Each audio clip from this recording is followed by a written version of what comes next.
Cup starts in 2 days from now, and I'm going to be giving you my rundown of everything you need to know, including all my ice cold and hot takes about the World Cup.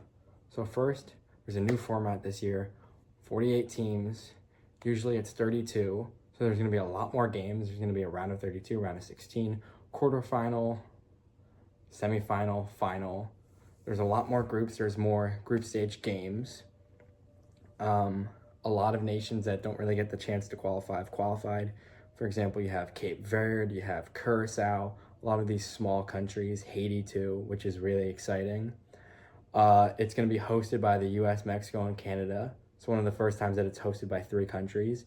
And then in 2030, it will also be hosted by 3 countries again, but that is to celebrate the 100-year anniversary.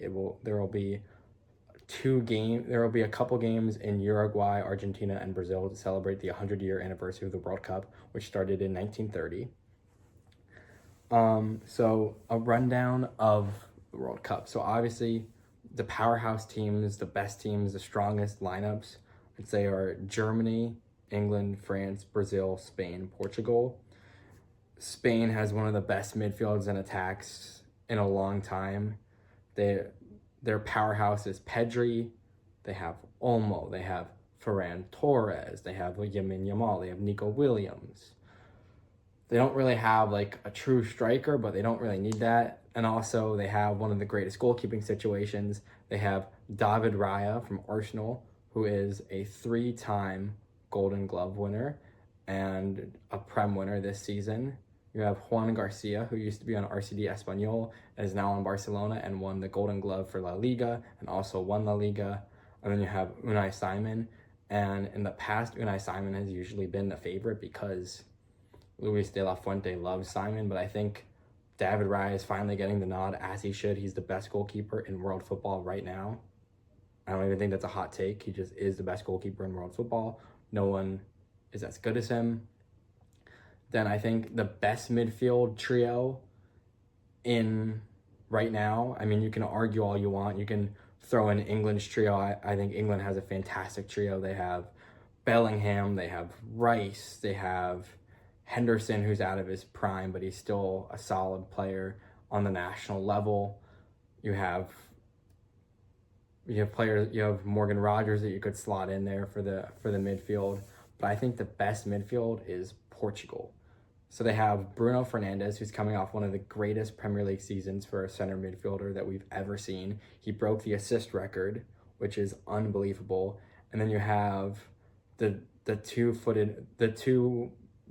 double. I don't know why I can't find the word to say this, but you have the powerhouse of PSG, the heart of their midfield. You have Vitinha and João Neves, who are both huge anchors and reasons why they won back-to-back Champions League titles.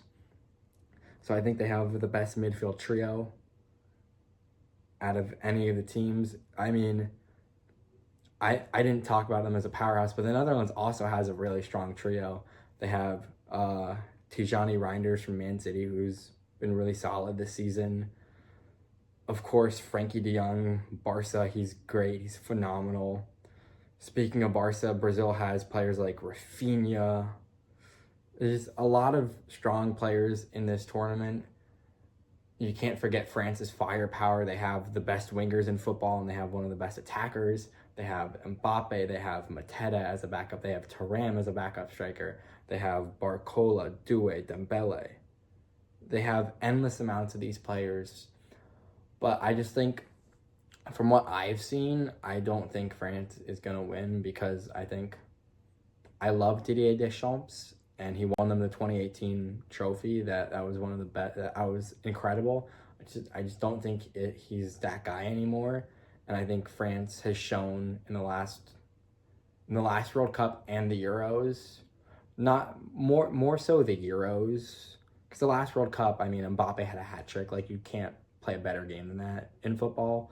But I think for the Euros, they have too much star power, too much divas on their team to actually make it through. And that's when we saw the firepower of Spain. We saw Lamine, Nico Williams, all these guys really, really start to hit their shine and their flair and what they're capable of doing.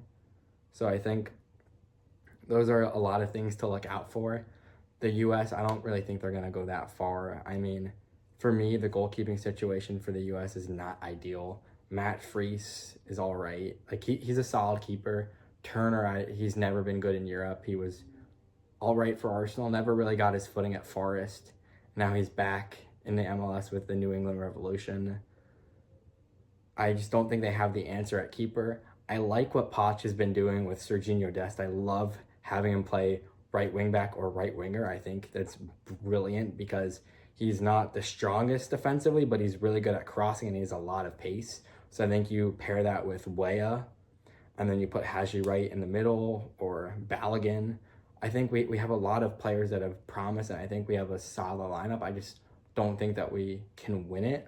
I could see us winning like one knockout stage game, maybe having a little bit of a miracle run because, you know, we do have those players, like I said. I can see them carrying us through, but I don't think we have the to get through. I think a dark horse team could be one of the African teams. Senegal, Ghana, Morocco, they're all really great. Then again, Morocco can't really be too much of a dark horse because they went to the semifinals in the last World Cup. And they have Brahim Diaz and Hakimi. Hakimi is probably the best right back in world football right now as things stand. Another team that I would throw into that category, Norway. They have a great lineup. Odegaard is very good. Asgard. They have Holland. They have Oscar Bob. They have a lot of great players. Antonio Nusa is great. So I think they could have a fun run, and they have really exciting and fun fans. We saw them at the Red Bull Stadium or Sports Illustrated Stadium, and they were electric. Scotland, they have McTominay. Love McTominay. He's one of the best players in world football. Not really, but like he's one of the most exciting players in world football. And they have great fans, and they have one of the best fan songs. No Scotland, no party. So I think my prediction for the World Cup is that I think either Portugal or Brazil are going to win it. I think Portugal or Brazil would win for like script writing purposes, but they also have the lineups to back it up. If you look at the last World Cup, I'm not going to say they gave it to Messi, but like they kind of did, but they had the lineup to back it up. And I think both Brazil and Portugal have the cases.